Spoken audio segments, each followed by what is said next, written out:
U.S. Army wants 70 self-driving supply trucks by 2020.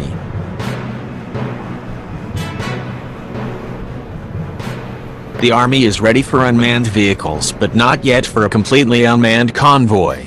The 2020 iteration is called Expedient Leader Follower because the Army still wants a human soldier driving the lead vehicle, with up to 9 autonomous trucks following in its trail. But Oshkosh Robotic Research told me they could take the humans out altogether, if the Army wanted. If you find self-driving cars impressive today, think about Army trucks that can drive themselves off-road, in a war zone, less than 3 years from now. For all the Army's embrace of high technology, the service still wants the lead vehicle in the convoy to have a human driver, at least at first.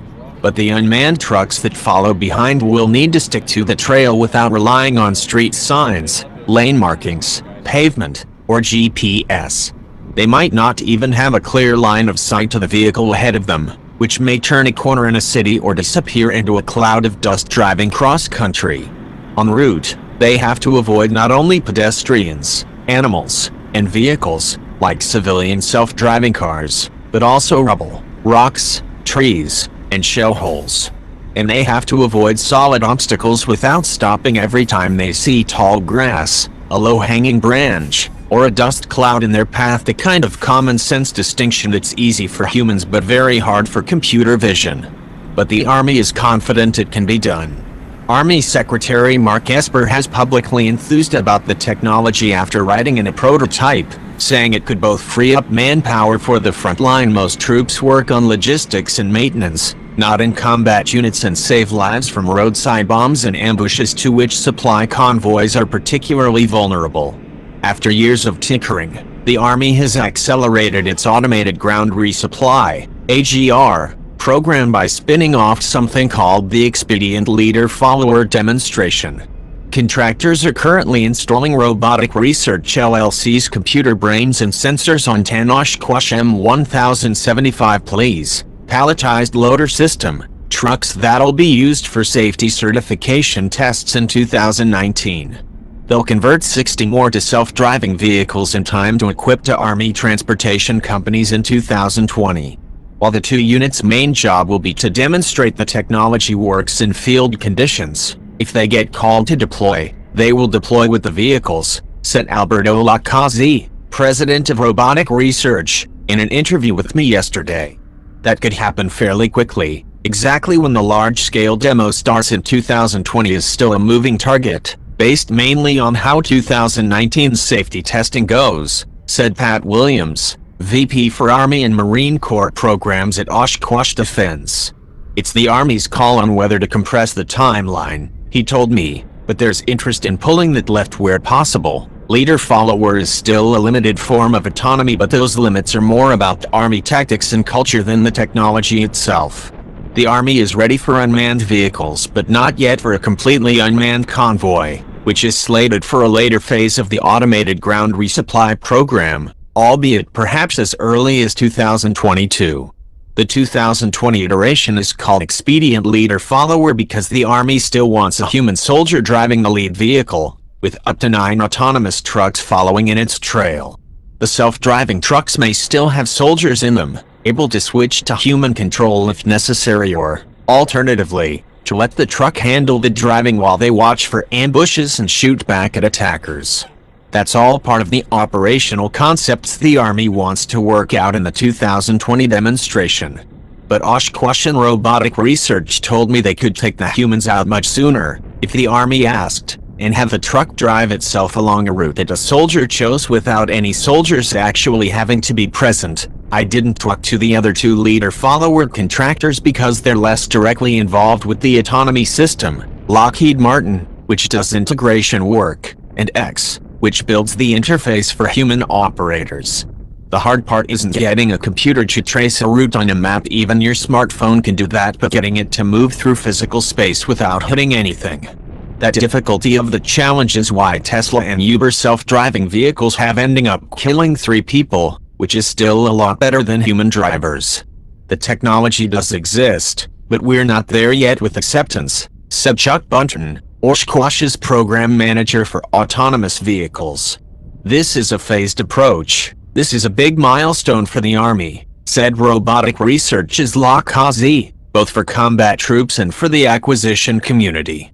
In next year's safety certification tests, he told me, this is the first time, to our knowledge at least, that ATIC, Army Test and Evaluation Command, is going to have to give a rating for a vehicle that is basically an SAE level 5, on a scale of 0-5, a fully autonomous vehicle without anybody in the cab. That said, Lakazi went on, Robotic Research and General Dynamics together fielded a self-driving vehicle that could lead convoys without a human aboard way back in 2008. This was a special operations program in urgent wartime circumstances, able to bypass the usual testing process. While he's not allowed to give details, Lakazi told me that we deployed vehicles in Afghanistan for road clearing, fully autonomous. To our knowledge, that's the first time that fully autonomous vehicles have been deployed in theater. Now, a route clearance mission finding and removing roadside bombs and other improvised explosive devices, IEDs, so other vehicles can pass safely is very different from a supply convoy. In some ways, it's actually easier. You're on a road, to start with, and you're usually moving extremely slowly as you search for ad hoc mines. In other ways, it's much harder, since screwing up means blowing up.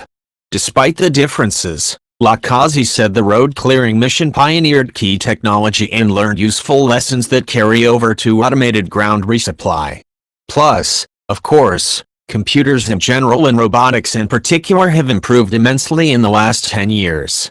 Robotic Research could absolutely build a completely unmanned convoy leader vehicle, if only as a backup in case the human leader gets killed, he said. But the Army isn't asking for that until a later stage of the AGR program. There's a lot of technology that we have to do that, but that's not a program we currently have, with the technology already being installed on the leader-follower vehicles. However, there is a workaround to having a human in the convoy, Lakazi admitted when I pressed him.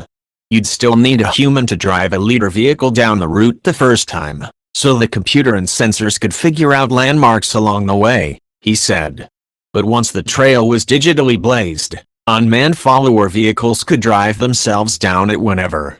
That might be minutes after the human led the way, or hours, or days, or we could have one of those vehicles follow a leader from last month, he said. And we have demonstrated that on previous programs. How is this possible? Because of the ingenious way Robotic Research combines data from a wide array of sources to landmark a route. Civilian navigation nowadays relies on GPS. The military can't, because both hostile terrain like a narrow canyon in Afghanistan and human enemies using the Russian-made jammer can block the GPS signal. There's such a thing as an inertial navigation system, INS, that uses gyroscopes, accelerometers, and a lot of math to figure out where you're going based purely on heading and velocity, but that kind of dead reckoning loses accuracy the further you go.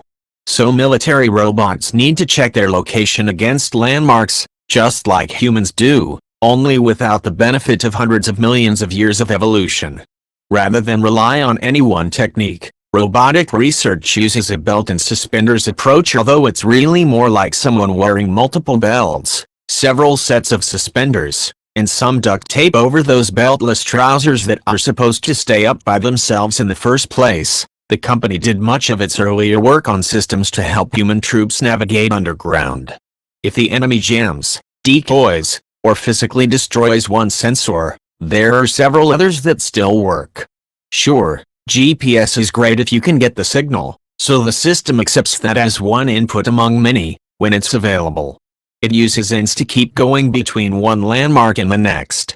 But the crucial part is how the system uses a combination of cameras, radars, and lasers, ladder, to pick those landmarks. The leader-follower vehicles don't navigate the way humans do, turn left at the 7-11 and then go, like, a couple blocks, past a big greenhouse, because robots see the world much more precisely, with much less tolerance for ambiguity. A landmark for this system can be almost any solid, stationary, and distinctive object, a tree, a telephone pole, a rock, a section of curb, even a pothole. As the human drives the lead vehicle down the route, Its autonomy system detects potential landmarks along the way, checks their location with multiple sensors, and then transmits the data to the followers. Then, as each follower approaches the landmark in turn, it uses its sensors to detect it and confirm its own position, adjusting its inertial navigation system as needed. If the lead vehicle passed 1.9 meters to the left of a particular telephone pole, but the follower finds it's passing 1.8 meters away, it knows it's drifted at 10 centimeters to the right and corrects its course accordingly. What if the landmark isn't there at all? Perhaps someone knocked it down after the leader passed by, for example, or the leader vehicle mistakenly tagged something that could move away. Well, then the follower software is smart enough to, in effect, give an algorithmic shrug and move on, following its ins until it can check itself against the next landmark.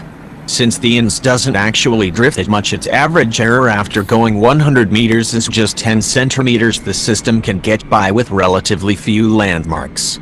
If we had one of those features every mile, we would correcting sufficiently to drive in most areas, he said. He didn't specify, but presumably the areas where you'd need to correct yourself most often to avoid hitting something, like cities or forests, are the ones with the most landmarks. It's a bit like walking around your house at night with the lights off, he said. You can probably get by on dead reckoning most of the time, occasionally touching the wall to verify your position. A place for humans? This combination of landmarks and dead reckoning is what allows the unmanned follower to go down a trail a month after a human-driven leader vehicle marked it. Unlike in some earlier experiments, the unmanned follower doesn't actually have to watch the manned lead vehicle go down the road ahead of it. It just has to see the same landmarks the leader saw at some previous point. It doesn't have to see all of the landmarks either, just enough to keep correcting its inertial navigation system. That the system could function without humans anywhere around, however, doesn't mean that humans aren't useful, Lakazi made clear. For the foreseeable future, humans will still be better at subtleties like whether an overhanging tree branch is safe to brush past or needs to be avoided because it's strong enough to crack the windshield. They're also better at picking up subtle signs of a roadside bomb or lurking ambushers, such as loose trash along the road, grass trodden down by passing enemies, or earth disturbed by recent digging. What's more, having survived the dinosaurs, giant killer birds, and saber-toothed tigers, mammalian brains are still better than computers at reacting to danger with either fight or flight. While the Army is also pursuing armed robotic vehicles, they will, initially at least, be remote-controlled by human operators, especially when they open fire, rather than self-driving like the unarmed leader-follower trucks. Even if the robots get as good as humans eventually, they'll still be good in a different way, simply because brain cells and microchips don't work the same. On the battlefields of the 21st century, robots will complement human soldiers, not replace them altogether, but getting humans out of vulnerable supply trucks could save a lot of lives.